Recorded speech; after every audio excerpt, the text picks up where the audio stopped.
Hello friends, welcome to Mining Mirror and welcome to this new circular video. In this video we are going to discuss DGMS Tech Circular number 9 2008 जो 2 दिसंबर 2008 में publish हुआ था। ये किसके बारे में है? ये है modified standard condition stipulated under regulation 98 of CMR 1957 and regulation 106 of MMR 1961 for using HEMM in opencast mines. मतलब जो CMR 1957 का रेगुलेशन 98 है जो अभी चेंज होके CMR 2017 का रेगुलेशन 106 हो चुका है, और MMR 1961 का जो 106 है उसके तहत जो ओपनकास्ट माइंस में हम लोग HEMM को यूज कर रहे हैं उसका स्टैंडर्ड कंडीशंस जो होता है उसका मॉडिफाइड वर्जन ये सर्कुलर में दिया गया है। पहले कुछ कंडीशंस था जो स्टैंडर्ड कंडीशन हम लोग को फॉलो करना है, और ये सर्कुलर में उसका मॉडिफाइड वर्जन है। मेनली यहाँ पे जो इम्पोर्टेंट चीज़ है माइंस का, जैसे कि हो गया हॉल रोड का डिज़ाइन या उसका बर्म का हाइट कितना रहना चाहिए, उसका विड्थ कितना होना चाहिए, हम लोग का जो डंपर है उसका सेफ्टी फीचर्स में क्या क्या होना चाहिए, अपना एक्सकावेटर्स में क्या होना चाहिए, डोजर्स में क्या होना चाहिए, और इवन हम लोग का जो डीप होल ड्रिल्स है उसमें क्या क्या सेफ्टी फीचर्स होना चाहिए, उसके बारे में ये सर्कुलर बात कर रहा है जो मॉडिफाइड वर्जन है। ठीक है, तो friends, if you are new in my channel please subscribe my channel and please like and share with your friends. If you want to contact me, you can WhatsApp me on this number. And if you want, please like my Facebook page, that is Mining Mirror. So friends, let's get started. First, let's get to the introduction. ये circular क्यों लाना पड़ा उसके बारे में पहले बात कर लेंगे, उसके बाद आगे बढ़ेंगे उसका जो मेन सेक्शन से। ठीक है, तो यहाँ पे बोल रहा है कि जो MMR 1961 का 1062B रेगुलेशन है और CMR 1957 का रेगुलेशन 98 जो अभी CMR 2017 का रेगुलेशन 106 है, उसके तहत ओपनकास्ट माइंस में, कोई भी ओपनकास्ट माइंस में जहाँ पे हम लोग डीप होल ब्लास्टिंग यूज़ करते हैं और जहाँ पे वर्किंग हम लोग करते हैं डिगिंग, एक्सकावेशन या removal of ore with the help of heavy machineries, वहाँ पे ये एप्लीकेबल है। तो यहाँ पे क्या है कि बहुत पहले क्या हो रहा था कि हम लोग कम कैपेसिटी का मशीनरी यूज़ करते थे, चाहे वो डंपर्स हो चाहे सोवेल्स हो। तो धीरे धीरे क्या हुआ, इंडिया का इकोनॉमी बढ़ने लगा या टारगेट हुआ कि इतना करना है, उसका टारगेट को फुलफिल करने के लिए हम लोग को माइंस का कैपेसिटी भी बढ़ाना पड़ा। तो माइंस की कैपेसिटी बढ़ाने के लिए हम लोग को जो मशीनरीज है उसका कैपेसिटी भी बढ़ाना पड़ा। तो पहले 70s के टाइम में जैसे हम लोग यूज़ करते थे 25 टन का डंपर या 35 टन का डंपर, वो धीरे धीरे बढ़ने लगा। उसके बाद आने लगा 50 टनर्स का डंपर्स, उसके बाद आने लगा 100 टन का डंपर्स, 200, अभी 250, 400। तो बहुत सारा डिज़ाइन का अभी डंपर्स आ चुका है, और उसी के कंपैरेटिवली या उसको मैच करते हुए जो हम लोग का एक्सकावेटर है उसका बकेट का कैपेसिटी भी बढ़ने लगा। लेकिन पहले जो कम स्पेसिफिकेशन का जो मशीनरी चलता था माइंस में, उसके हिसाब से जो हॉल लोड का डिज़ाइन है या जो भी बेंच का पैरामीटर्स है वो जैसे था, आपका जो मशीन का कैपेसिटी बढ़ेगा उसके हिसाब से बाकी चीज़ भी मॉडिफाई होना चाहिए। जब मॉडिफाई नहीं हो रहा था उस टाइम में बहुत सारा प्रॉब्लम्स आने लगा, क्योंकि रास्ता वही है, बस मशीन का साइज़ बड़ा हो गया, तो वहाँ पे दिक्कत तो आना ही था। तो वहाँ पे क्या क्या है, बहुत सारे इंसिडेंट्स, बहुत सारे एक्सीडेंट्स होने लगा। तो यहाँ पे कुछ लिस्ट है, जैसे कि कुछ एक्सीडेंट्स, जैसे head on collision, head to head, पूरा dumper to dumper direct collide किया। किसके चलते? कि पोर क्लियर व्यू, रोड में जो चल रहा है अच्छी तरह से व्यू ठीक से नहीं देखने को मिला, क्योंकि जहाँ पे सोचिए कि कहीं कर्व है, कहीं बेंड है, तो उस टाइम में अगर अच्छी तरह से वो डिज़ाइन नहीं हुआ है वो रोड, तो ऑपरेटर को अच्छी तरह से दिखाई नहीं देगा उधर से क्या आ रहा है कि नहीं आ रहा है, तो उसके चलते भी प्रॉब्लम्स हुआ। Even front end rear collision भी डंपर्स का होने लगा। उसके बाद ये भी एक्सीडेंट देखा गया है कि कभी अगर बाई चांस स्टीयरिंग में कुछ प्रॉब्लम हुआ या इंजन में कुछ प्रॉब्लम है, जिसमें जो डंपर है, डंपर खड़ा है, उसका नीचे में केबिन के अंदर जाके नीचे साइड से कोई भी सर्विस इंजीनियर अंदर जाके काम करने का ज़रूरत पड़ा, तो वहाँ पे जो ये जो व्हील है उसका जो स्टीयरिंग यहाँ पे रहता है, वहाँ पे स्टीयरिंग लग का अरेंजमेंट कोई था ही नहीं, और कभी अगर इंजन ऑन करते हुए हम लोग को अंदर में काम करना पड़ा तो ये जो व्हील है वो घूम जाता था। तो उसमें बहुत सारा एक्सीडेंट भी देखने को मिला था। उसके बाद क्या हुआ, जहाँ पे रोड क्रॉस नहीं करना चाहिए, जैसे कि डंपर का कोई रोड है स्पेसिफिक कि यहाँ पे हेवी मशीनरी मूव करेगा, यहाँ पे किसी को क्रॉस नहीं करना चाहिए, तो यहाँ पे भी लोग अपना गाड़ी वाड़ी लेके क्रॉस करने लगे, तो उसमें भी एक्सीडेंट्स होने लगा। तो बहुत सारा ऐसा चीज़ है, डंपर्स भी रास्ता से हॉल लोड से बाहर निकल गया, कहीं उसका जो आड़ी है आड़ी के ऊपर चढ़ के भी बाहर गिर गया, तो बहुत सारा प्रॉब्लम्स देखने को मिला। तो उसी चीज़ को बेस करके ये वाला सर्कुलर में उसका मॉडिफाइड वर्जन निकला कि हॉल लोड का विड्थ कितना होना चाहिए, बर्म का हाइट कितना होना चाहिए, कुछ रिस्ट्रिक्शन डंपर का जो स्टीयरिंग लॉक होना चाहिए कि नहीं चाहिए, कुछ वार्निंग डिवाइस, बहुत सारा उसमें धीरे धीरे ऐड होने लगा। बस उसी के बारे में हम लोग इसमें बात करेंगे। तो चलते हैं आगे। प्रिवेंटिव मेजर्स क्या क्या इसमें ऐड किया गया उसके बारे में पहले बात करते हैं। तो first part is height and width of hall load. Hall load के बारे में बात करते हैं। ये बहुत इंपॉर्टेंट सेक्शंस है और इसमें से क्वेश्चंस अपना मेटल फर्स्ट माइंस का एग्जाम हो चाहे कोल माइंस का एग्जाम हो, उसमें अगर ओपन कास्ट को रिलेटेड कुछ भी एग्जामिनेशन आता है उसमें ये वाला क्वेश्चंस आता ही है। First, no road shall be width of less than 3 times + 5 metre width of the largest vehicle plying on the road. मतलब अपना माइंस में जो सबसे लार्जेस्ट मशीन है, सोचिए कि हम लोग का सबसे लार्जेस्ट व्हीकल है डंपर, तो जो हॉल रोड है वो हॉल रोड का विड्थ इतना होना चाहिए कि डंपर का जो विड्थ है उसका 3 times + 5 मीटर उसका होना चाहिए विड्थ। एक पिक्चर दिखाते हैं। जैसे कि ये हो गया रोड, यहाँ पे डंपर्स का मूवमेंट हो रहा है, ये हॉल रोड। तो डंपर का जो विड्थ है, ये जो डंपर का विड्थ है उसका 3 times, मतलब ये हो गया 1, उसके बाद हो गया 2, उसके बाद हो गया 3, उसके बाद +5 मीटर। तो इतना उसका विड्थ होना चाहिए एक हॉल रोड का। ठीक है। बी में क्या है, all corners and bends shall be made in such a way that operator of the vehicle have a clear view of distance not less than 3 times the braking distance of the largest HMM working at 40 km/h। तो यहाँ पे बात हो रहा है कि एक operator अगर चला रहा है, कोई अगर कहीं कर्व है या बेंड है रोड, कोई अगर यहाँ से डंपर से जा रहा है तो उसका विजिबिलिटी डिस्टेंस कितना होना चाहिए तो वो अच्छी तरह से उसको दिख पाए आगे में कौन आ रहा है कि नहीं आ रहा है। तो ये होगा कोई भी मशीनरी का, जो जैसे डंपर हो गया, अगर वो डंपर 40 km/h में चल रहा है तो उसका जो ब्रेकिंग डिस्टेंस होगा उसका 3 times। ठीक है। तो कोई अगर डंपर का ब्रेकिंग डिस्टेंस हो गया 15 मीटर, ठीक है, तो उसका जो विजिबिलिटी डिस्टेंस है, जो क्लियर व्यू ऑपरेटर को होना चाहिए, वो होता है 15 metre into 3 times, that is 45 metre distance minimum होना चाहिए। तो रोड इस तरह से डिजाइन होना चाहिए। ठीक है। जैसे कि ये वाला पिक्चर में आप देख सकते हैं, ये जो रोड बना है तो यहाँ से उसको क्लियर व्यू पता लगना चाहिए, यहाँ से क्लियर व्यू होना चाहिए डंपर से। तो ये मिनिमम होना चाहिए डंपर का जो ब्रेकिंग डिस्टेंस होता है इंटू 3।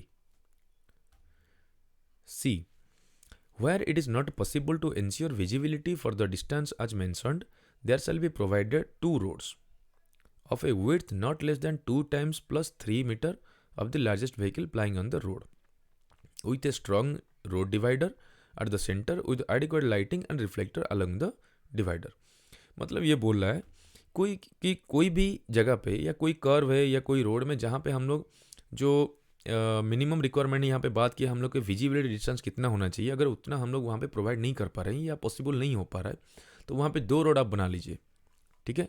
तो 2 रोड में से बीच में एक डिवाइडर लगाइए और वो डिवाइडर में लाइट आप लगाइए अच्छी तरह से और फ्लोरेसेंट ट्यूब भी दीजिए ताकि जो ऑपरेटर है उसको अच्छी तरह से दिखे कि ये डिवाइडर यहाँ पे है और वो बहुत स्ट्रांग होना चाहिए।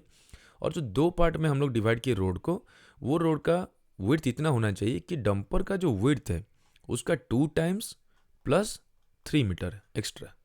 दोनों रोड, इसका भी वही रहेगा 2 times × 3 + 3 मीटर, ये भी होगा कि 2 times + 3 मीटर। और बीच में जो डिवाइडर होता है उसमें हम लोग लाइटिंग भी देख सकते हैं और वो लाइटिंग दोनों तरफ में गिरना चाहिए ताकि अच्छी तरह से वो विजुअल हो रोड। ठीक है। अब चलते हैं नेक्स्ट।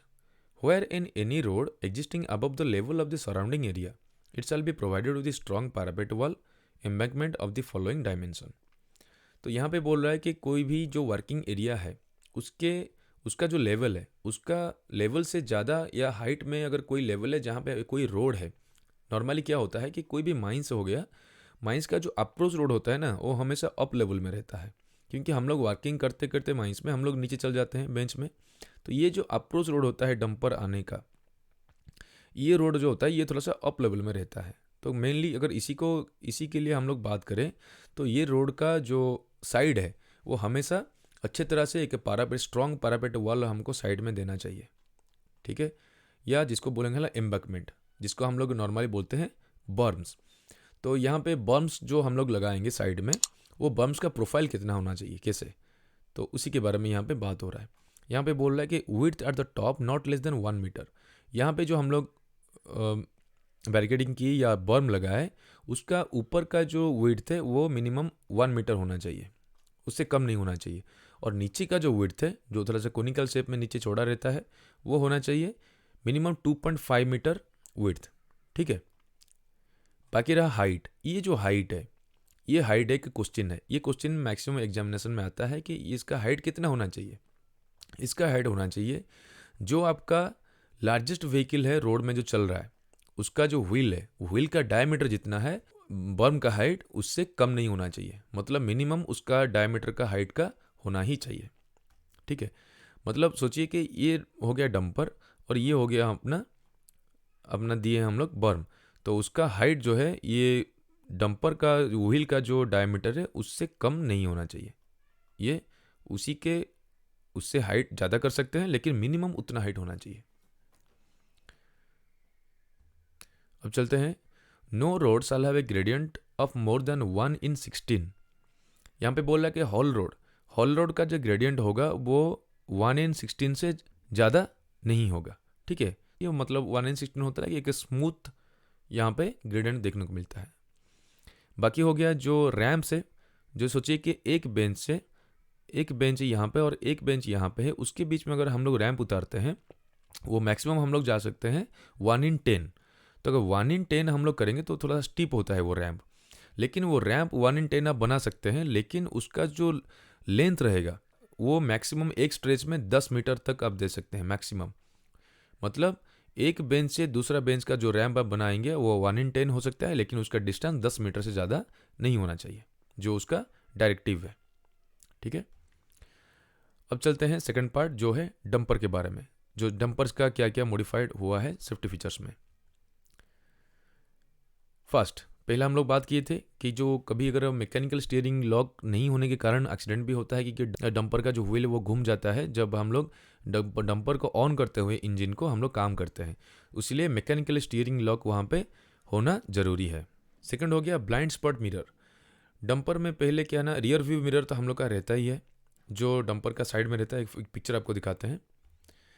जैसे ये एक हाईवा या एक टिपर के बारे में हम बता रहे हैं कि यहाँ पे देखिए ये हो गया रियर व्यू मिरर, डंपर का भी रहता है रियर व्यू मिरर, लेकिन उसका जो ब्लाइंड स्पॉट मिरर यहाँ पे ऐड कर दिया गया कि जो उसका ब्लाइंड स्पॉट है, सोचिए कि यहाँ पे ऑपरेटर अपना चला रहा है मशीन, लेकिन उसका फ्रंट तो वो उसका विजिबिलिटी दिखता है, लेकिन उसका जो ब्लाइंड स्पॉट्स है, जिसके सामने का नीचे वाला हो सेक्शन हो गया या ये वाला सेक्शन हो गया, तो ये सेक्शन ब्लाइंड स्पॉट हो जाता है उसका।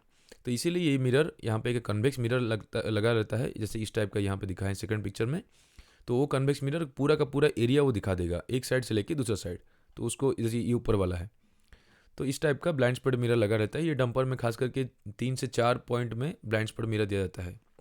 इवन एक्सकेवेटर में दिया जाता है, जैसे आप सोवेल देखिएगा उसका भी साइड में आगे में ब्लाइंड स्पॉट मिरर दिया जाता है। ये बहुत इफेक्टिव है और बहुत अच्छा सेफ्टी फीचर है ये।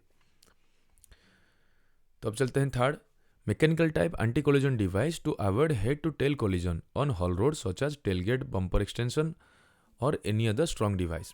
तो ये बोल रहा है कि जो हेड टू टेल कोलिजन जो होता है उसके लिए वो सेफ होता है या प्रिवेंटिव मेजर्स हो सकता है।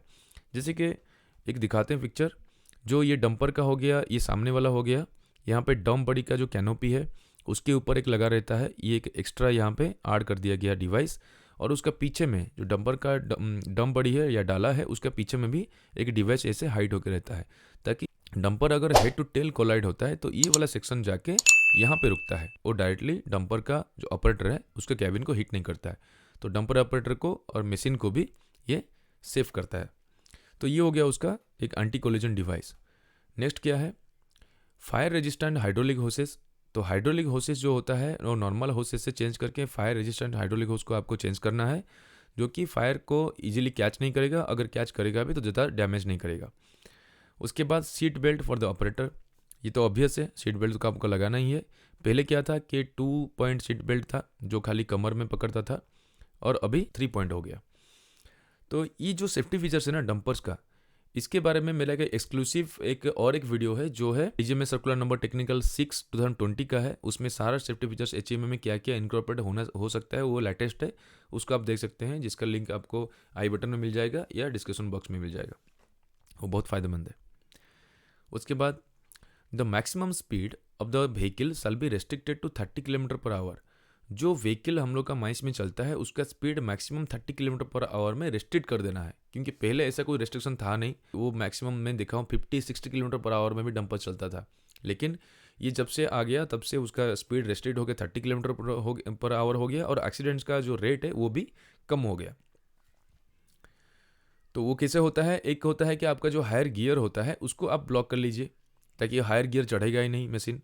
और ऑटोमेटिक मीन्स आप लगा सकते हैं, वहाँ पे इलेक्ट्रॉनिकली भी आप ऑटोमेटिक रिटार्डर यूज़ कर सकते हैं। जैसे कि उसके आरपीएम बढ़ता है एक सर्टन लिमिट, या उसका स्पीड जब बढ़ता है मशीन का 30 किलोमीटर पर आवर से बढ़ता है, उसके बाद ऑटोमेटिक रिटार्डर वहाँ पे लग जाएगा। आप चाहे लगाए या ना लगाए तो ऑटोमेटिक वो स्पीड को कंट्रोल कर देगा। ठीक है, ये बहुत अच्छा फीचर है। ये क्वेश्चन भी मैक्सिमम टाइम आता है। उसके बाद proper shaft guard, proximity warning device. Obviously proximity हम लोग का आज हर गाड़ी में आ चुका है, कार में आ चुका है, डंपर से तो होता ही है कि आसपास में जो लोग हैं या आगे में या पीछे में कोई लोग हैं तो उसका वार्निंग आपको दे देगा। अब चलते हैं, थोड़ा बात कर लेते हैं एक्सकावेटर्स के ऊपर में। एक्सकावेटर में भी कुछ कुछ सेफ्टी फीचर्स यहाँ पे ऐड कर दिया गया है।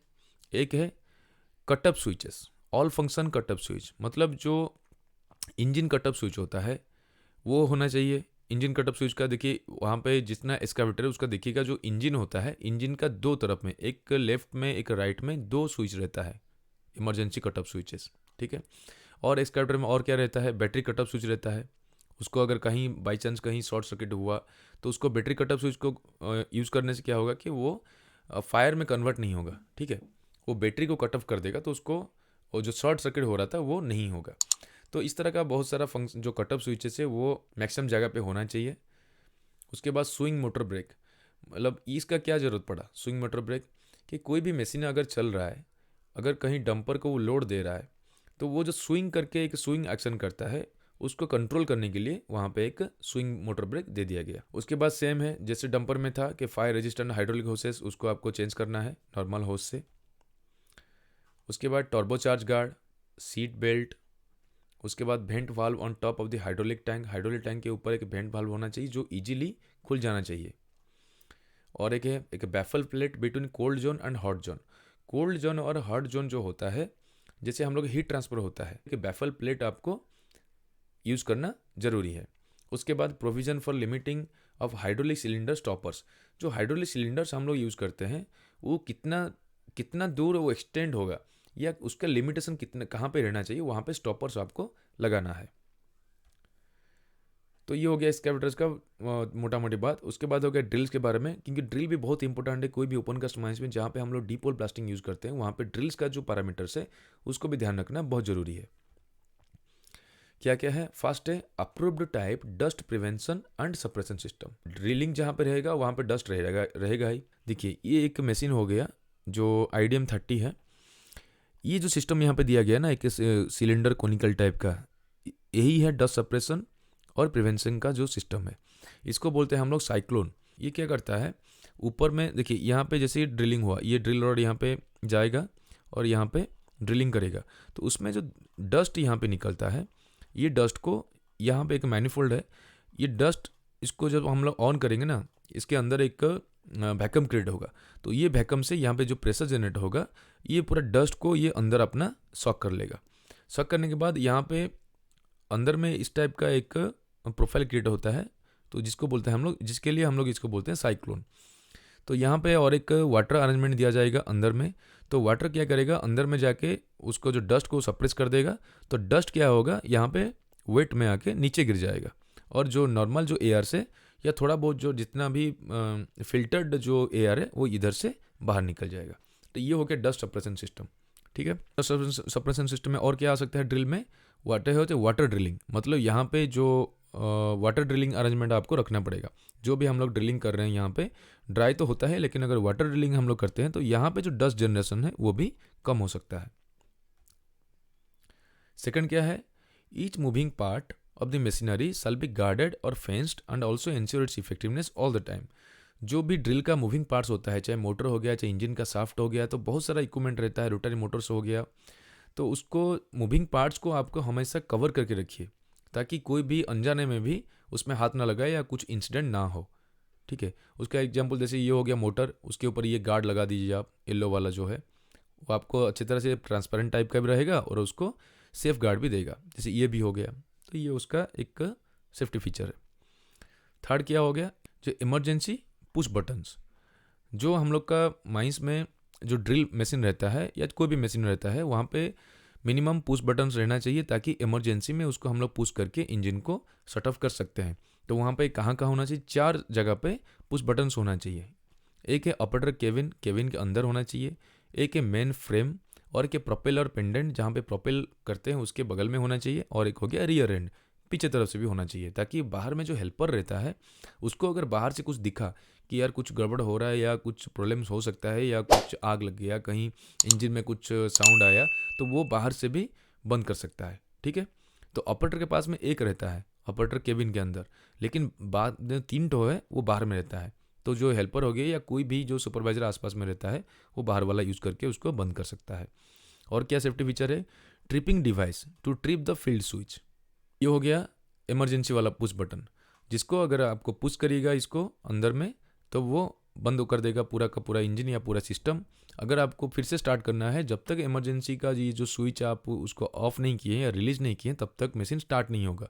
तो उसको रिलीज करने के लिए आप राइट तरफ मतलब क्लॉकवाइज आप घुमा लीजिए, तो ऑटोमेटिक वो रिलीज हो जाएगा। उसके बाद और क्या क्या है, thermostat motor protection relay in winding temperature and other related parts, explosive went in the transformer, propel interlock and electric interlock between drilling and propeller operation. ये जो चीज़ है ना प्रोपेल इंटरलॉक, ये बहुत अच्छा सेफ्टी फीचर है। इसमें क्या है कि एक पिक्चर दिखाएंगे, इसमें आपको क्लियर हो जाएगा। देखिए ये जो पिक्चर है, इसमें राइट साइड में जो दो लीवर यहाँ पे दिया गया है, ये क्या हो गया फीड का, मतलब ड्रिलिंग जो आप कर रहे हैं, और एक हो गया रोटेशन का, वो कंट्रोल कर लेगा। इसको छोड़ दीजिए, ये सेक्शन को छोड़ दीजिए। ये जो सेक्शन है ये हो गया उसका प्रोपेल इंटरलॉक। तो यहाँ पे एक लीवर है, छोटा सा एक का स्विच होगा, एक लीवर होगा। यहाँ पे 3 फंक्शन यहाँ पे दिया गया है, फोटो देखिए, एक ड्रिल, एक ट्राम, और एक हो गया ट्राम रिमोट। ट्राम रिमोट होता है जब बाहर से कंट्रोल करते हैं तो, लेकिन यहाँ पे जो ड्रिल ऑपरेशन है और ट्राम ऑपरेशन है, यहाँ पे देखिएगा मोड सिलेक्टर दिया गया है। मतलब आपको अगर ड्रिल करना है तो ये जो लीवर है आप इस तरफ में घुमा लीजिए। ठीक है। तो ये जो प्रोपेलिंग का सिस्टम है, जो ट्राम है, ये जो प्रोपेलिंग का सिस्टम है, ये साइड हो जाएगा, तो ये ऑन नहीं होगा। मतलब आप ड्रिलिंग ही खाली कर सकते हैं। अगर आपको ड्रिल बंद करके खाली प्रोपेल करना है तो ये वाला ऑपरेशन को आपको कट करना पड़ेगा। तो ये लीवर होना चाहिए इधर, तब जाके प्रोपेल हो सकता है। तो ये दोनों फंक्शन से एक ही फंक्शन एक ही बार में काम करेगा। तो ये बहुत अच्छा इंटरलॉक है।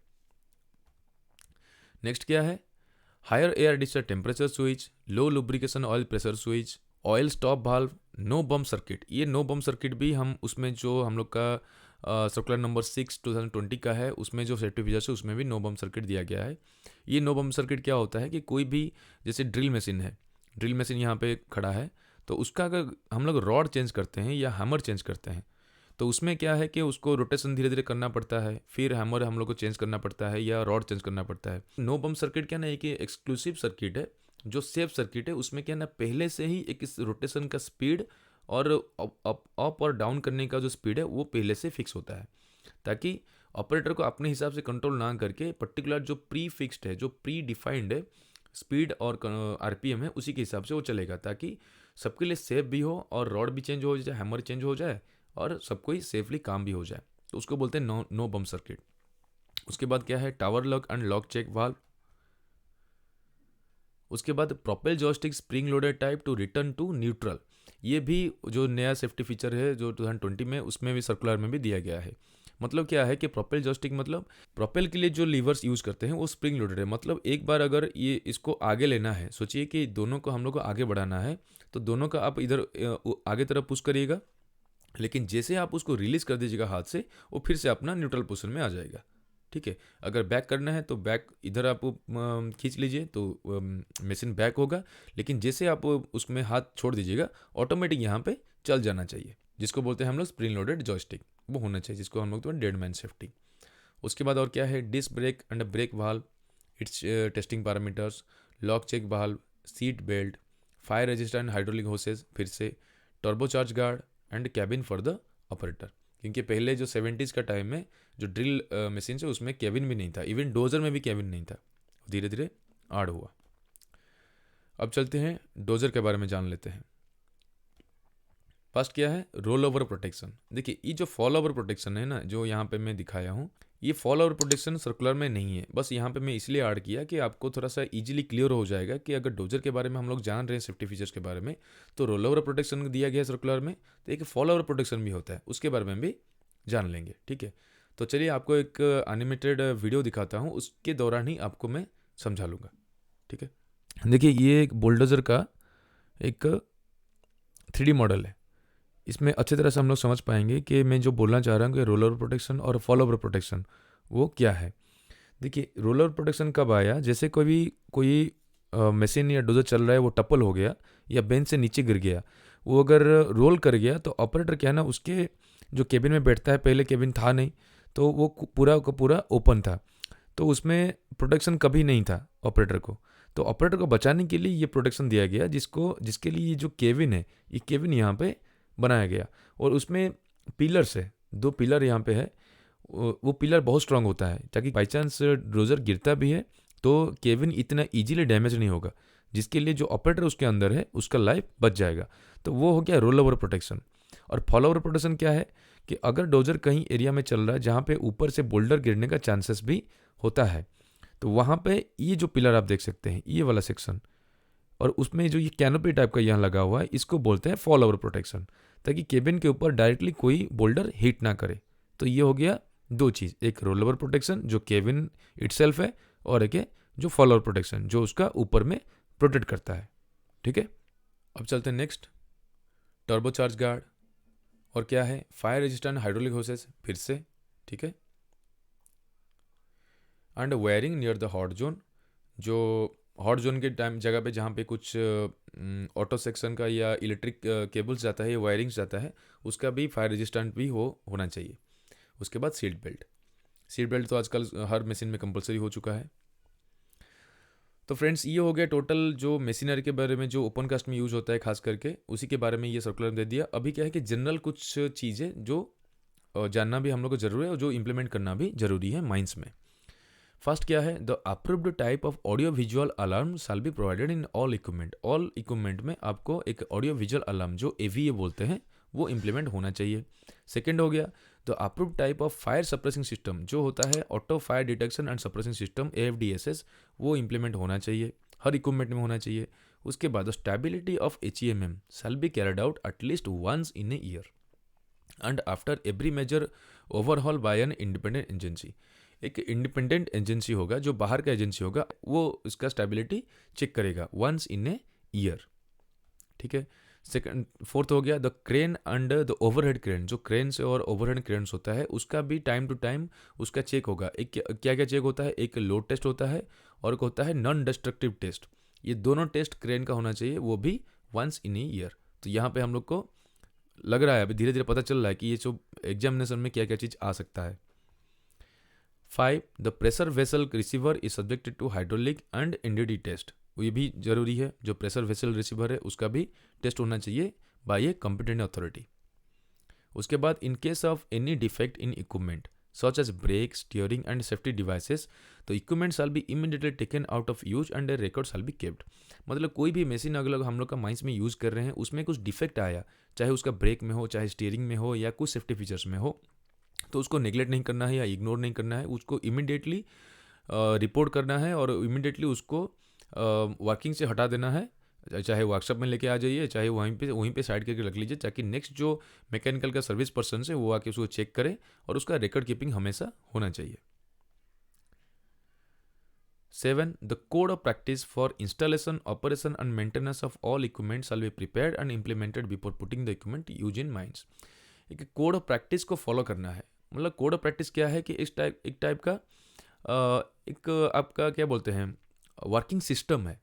उसमें क्या होगा, इंस्टॉलेशन के टाइम में क्या फॉलो करना है, ऑपरेशन के टाइम में क्या फॉलो करना है, मेंटेनेंस कैसे करना चाहिए, कब कब करना चाहिए, इस सारा चीज़ कोड ऑफ प्रैक्टिस में आता है। इसको आप अच्छी तरह से फॉलो करिएगा तो इक्विपमेंट भी अच्छा रहेगा, और आपका माइंस का जो प्रोडक्टिविटी और एफिशिएंसी सारा चीज़ उसमें डिपेंडेबल है, वो सारा चीज़ ठीक हो जाएगा। 8, the safety features recommended in the equipment shall B A part of the notice inviting tender for new procurement. मतलब जो भी सेफ्टी फीचर्स हम लोग अभी डीजीएमएस का सर्कुलर यहाँ पे बोला है इंप्लीमेंट करने के लिए, ये सारा चीज़ वहाँ पे इंक्लूड होना चाहिए। जो नोटिस इन्वाइटिंग टेंडर, जो एनआईटी जो होता है कोई भी नया टेंडर का या कॉन्ट्रैक्ट का, वो एनआईटी में ऐड होना चाहिए। मतलब कोई भी प्रोक्योरमेंट हम लोग कर रहे हैं कोई मशीन का, तो उसका जो डिजाइन पैरामीटर्स है उसमें ये ऐड होना चाहिए कि भैया जो भी हम लोग मशीन लेने वाले हैं उसका डिजाइन ऐसा होना चाहिए और उसका सारा सेफ्टी फीचर उसमें ऐड होना चाहिए। ठीक है। उसके बाद क्या है, the layout of the workshop shall be required DJ आज पर डीजीएमएस सर्कुलर नंबर 8 ऑफ 2003। तो यहाँ पे पर्टिकुलर यहाँ पे क्या बोल रहा है, वर्कशॉप बोल रहा है ना यहाँ पे, उसके ऊपर एक सर्कुलर पहले निकला था 2003 में, डीजीएमएस सर्कुलर नंबर 8 2003। उसमें क्या बोलता है कि कहीं अगर हम लोग वर्कशॉप कहाँ पे है, तो वर्कशॉप अगर कहीं हम लोग इंस्टॉल कर रहे हैं या कहीं हम लोग बना रहे हैं, तो उसमें क्या क्या सेफ्टी फीचर्स या सेफ्टी मेजर्स हम लोग को लेना पड़ेगा, तो उसको भी यहाँ पे फॉलो करना जरूरी है। तो यहाँ पे और एक सर्कुलर आ गया डीजीएमएस सर्कुलर नंबर 8 ऑफ 2003। तो उसके बारे में यहाँ थोड़ा सा हम दिखा देते हैं क्या क्या मेन चीज़ें यहाँ पे दिया है। First, the path of movement of HEMM and that of other light vehicle shall be completely separate. ठीक है, मतलब जो HEMM आप यूज़ करते हैं माइंस में या वर्कशॉप एरिया में, अगर कोई HEMM लेके आते हैं तो उसमें इंटरसेक्शन नहीं होना चाहिए कि यहाँ पे आपका हो गया कोई लाइट व्हीकल यहाँ पे जाता है और यहाँ पे HEMM का रास्ता हो गया, ऐसे नहीं होना चाहिए।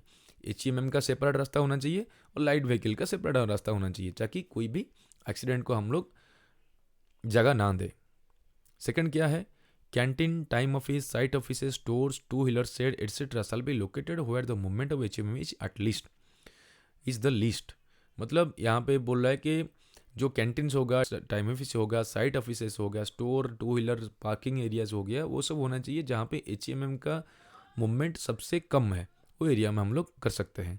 थर्ड क्या है, minimum number of persons are required to pass through the workshop area.